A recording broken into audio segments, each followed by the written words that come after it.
Give short definitions for each. Right wing refers to ideologies that are in support of capitalism, so we call them capitalist ideologies. Left wing generally usually are socialist ideologies. Center I will get to later. The capitalist ideologies seek to preserve the status quo, how the society is now. They say it is okay for the tools that we need to make the things that we need to survive, what we call the means of production. Right. If they are owned by individuals or private entities, that is fine. So if you want bread, you need land, machinery, you need factories to create the bread. All of those things, if they are owned by private hands, it is completely okay.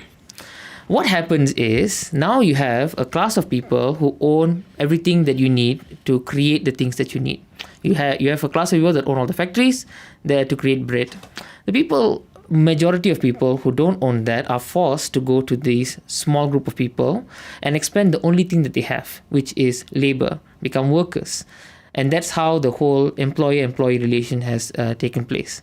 So the bread that is produced, of course, is going to sell it in the marketplace at a higher price than the raw goods, right? So that difference in price is what we call profit. Right. That profit is taken mostly by the capitalists, and a small amount is given to the worker. Capitalists say this is fine. Capitalist supporters say this is fine. Socialists say, actually, it's the labor of the worker that created the bread. Flour doesn't magically become bread. So how come the laborer does not get a say in how the profits are used? Right. That is the primary crux with which the left wing states that the current way the society is structured now is illogical. We must move forward to own all of the tools that we need to produce the things that we need collectively, so that we can produce things that we need. We can trade with each other, and when we trade the profits that we got, we can all decide together on what to do with it. Democratization, essentially.